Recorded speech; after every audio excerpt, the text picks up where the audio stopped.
நம் பிள்ளைகள் 6 வயதுக்கு மேல், நம்ம பிள்ளைங்க 6 வயசுக்கு மேலே உள்ள பிள்ளைங்க மற்ற பிள்ளைகளை அடிக்கும் போதோ அல்லது மற்றவர்களை பாதிக்கும் வகையில் நடக்கும் போதோ பெற்றோர் மார்க்க அடிப்படையில் எப்படி கையாள்வது? இன்னும் சில சமயம் பெற்றோர் விசாரிக்கும் போது தன் பிள்ளைகள் சொல்வதை உண்மையாக கருதி எதிர்வாதத்தை முற்றிலுமாக புறக்கணிக்கிறார்கள். இது அந்த பிள்ளைகள் தங்கள் மனதில் தன் பெற்றோர் தன்னுடைய கருத்தை மட்டும்தான் கேட்பார்கள் என்ற எண்ணத்தை ஏற்படுத்துகிறது. இதில் மார்க்க அடிப்படையில் பெற்றோர்கள் பிள்ளைகள் விஷயத்தில் எப்படி நடந்து கொள்ள வேண்டும் அப்படின்னு சொல்லி முகமதுங்கிற ஒரு சகோதரர் கேட்கிறார். அதாவது சில பெற்றோர் என்ன செய்வாங்கன்னு கேட்டால், 2 பேர் சண்டை பிடிச்சிக்கிட்டாங்க, என் பிள்ளையும் இன்னொரு ஆள் பிள்ளையும் சண்டை பிடிச்சிட்டான்னு வைங்களேன். சண்டை பிடிச்சாங்கன்னு சொன்னால் அந்த சண்டையில் என்ன நியாயம்னு சில பெற்றோர் பார்க்கவே மாட்டாங்க.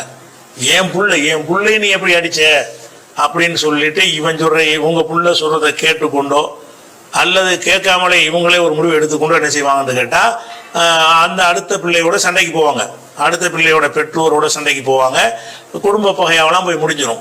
அப்படிதான் இருக்கு. சில பெற்றோர் என்ன செய்வாங்கன்னு கேட்டால் அவங்க பிள்ளை தான் அடிப்பாங்க, ஏன்டா அவனுக்கு தேவையில்லைன்னு அப்படி பெற்றோரும் இருக்கிறாங்க. பிள்ளைகளை வளர்க்கும் பொழுது பிள்ளைகளுக்கு மத்தியில் சண்டை வந்துச்சுன்னு சொன்னால் பெற்றோர்கள் தங்கள் பிள்ளை சார்பாகத்தான் இருக்கணுமா, அல்லது அப்படி இருந்தால் அந்த பிள்ளையை கெடுத்துருமே, அது நம்ம என்ன செஞ்சாலும் நம்ம பெற்றோர் நமக்கு சப்போர்ட் பண்ணுவாங்க என்ற நிலைக்கு வளர்த்தோம்னு சொன்னால் அவன் எப்படி நல்ல ஒரு சமுதாயமாக இப்படி உருவாகுவான் அப்படிங்கிற மாதிரி கேட்குறாரு.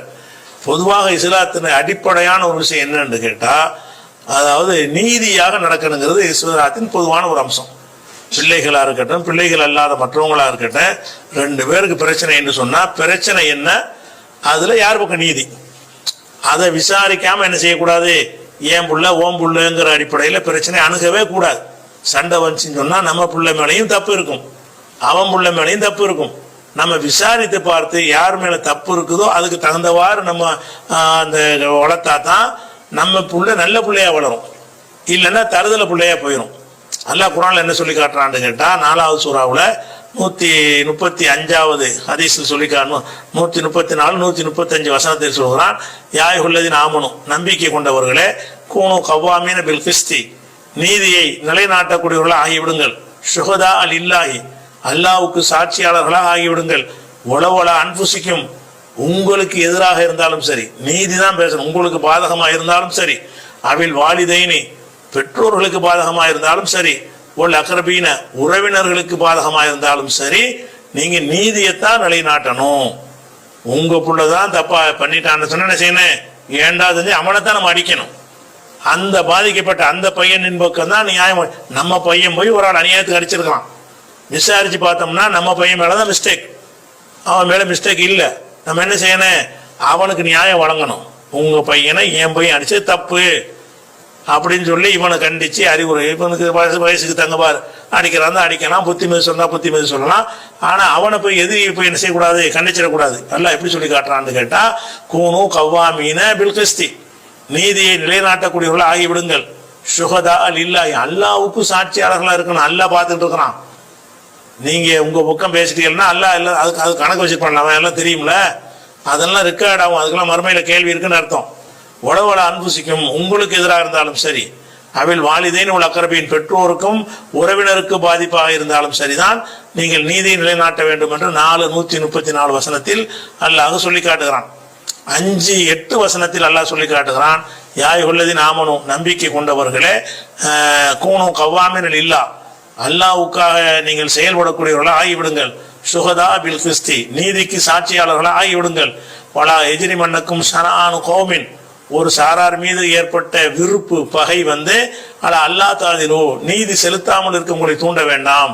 ஒருத்தனை பிடிக்காதுங்கிற காரணத்தினால அவனுக்கு நீதி செலுத்தக்கூடாதுன்னு முடிவு எடுக்கக்கூடாது. உங்களுக்கு பிடிக்காதனா இருந்தாலும் சரி, அவன் பக்கமும் நியாயம் இருக்கலாம். அப்போ ஒரு சமுதாயத்தின் மீது உள்ள ஒரு வெறுப்பு பகை அல்லாஹ் தாதிலோ, நீதி செலுத்தாமல் இருக்க உங்களை தூண்டக்கூடாது, ஏதிலோ, நீதி செலுத்துங்கள், அக்ரபுலி தக்குவா, அதுதான் தக்குவாவுக்கு நெருக்கமானது, இறையச்சத்துக்கு நெருக்கம். உங்களுக்கு இறையச்சம் இருக்குதாங்கிறது தொழுகை பாதத்தை வச்சு மட்டும் இட போடப்படாது.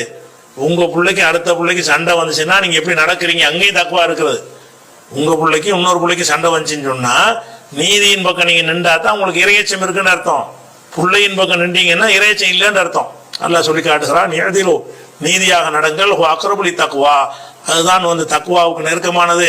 ஒத்தகுல்லா, அல்லாஹ்வை அஞ்சிக் கொள்ளுங்கள். இன்னல்லாஹ் பிமா தஅமலூன், இன்னல்லாஹ் ஹபீர் பிமா தஅமலூன். நீங்கள் செய்வது அல்லாஹ் பார்த்துக்கிட்டு இருக்கிறான். நீங்க வந்து உங்க ஆளுன்னு சொல்லி நீங்க நீதியை வளைச்சிங்கன்னு சொன்னா அவனுக்கு எல்லாம் இருக்கான்னு பார்த்துட்டு இருக்கிறான் என்பதை எல்லாம் சொல்லி காட்டுகிறான். இது 5வது சூறாவுல 8வது வசனத்தில் இருக்கிறது. அதே மாதிரி அல்லாஹ் என்ன சொல்றான்னு கேட்டா, இன்னல்லாஹ யஅமுருக்கும் அன் துஅத்துல் அமானாத்தி இலா அஹ்லிஹா, அமானிதங்களை அதற்குரியவர்களிடத்தில் ஒப்படைக்க வேண்டும் என்று அல்லாஹ் கட்டளையிடுகிறான். ஒய்தா ஹக்கம்தும் பைனன் நாசி, மக்கள் மத்தியிலே தீர்ப்பளிக்கும் பொழுது, மக்கள் மத்தியில்னா உங்க புள்ள அந்த புள்ள, அதுவும் மக்கள் தான், மக்கள் மத்தியில தீர்ப்பளிக்கும் பொழுது அன் தஹ்குமு பில் அத்லி, நீதியாக தீர்ப்பளிக்க வேண்டும் என்று அல்லாஹ் என்ன செய்யறான், வந்து கட்டளையிடுகிறான். இன்னல்லாஹ நிஅம்மா யஇதுக்கும் பிஹி, அல்லாஹ் உங்களுக்கு செய்கிற அழகான அறிவுரை இதுதான் அப்படின்னு 4:58 வசனத்தில் அல்லாஹ் சொல்லி காட்டுகிறான். அதே மாதிரி வந்து 16:90 சொல்லுகிறான், இன்னல்லாஹ யஅமுரு பில் அத்லி வல் இஹ்சான், அல்லாஹ் வந்து நீதியை கட்டளையிடுகிறான், பிறருக்கு உபகாரம் செய்வதை கட்டளையிடுகிறான். வஈதாஇ தில் குர்பா, உறவினர்களுக்கு வழங்குவதை கட்டளையிடுகிறான். வயன்ஹா அனில் ஃபஹ்ஷாஇ வல் முன்கரி வல் பகி, அருவருக்கத்தக்க காரியம், வெறுக்கத்தக்க காரியம், அநியாயம் செய்யறது, இதையெல்லாம் தடுக்கிறான். ஏழுக்கும் அல்லாஹ் உங்களுக்கு அறிவுரை கூறுகிறான். நல்லக்கும் ததக்கரும், நீங்கள் வந்து படிப்பினை பெறுவதற்காக அல்லாஹ் இதை செய்கிறான்ங்கிறான். அதனால நம்ம பிள்ளைக்கும் இன்னொரு பிள்ளைக்கும் வந்து சண்டை வந்துச்சுன்னு சொன்னா நீதியிலே தான் நிக்கணும். நீதியா நடந்தா தான் நமக்கு தக்வா இருக்கு, இறையச்சம் இருக்குன்னு அர்த்தம். அந்த பிள்ளைகளும் ஒழுங்காக வளருவார்கள் என்று அர்த்தம். அதனால வந்து அந்த அதுல நீங்க இந்த வசனங்களை மனசுல வச்சீங்கன்னா தன்னால என்ன செய்ய மாற்றங்கள் வரும்.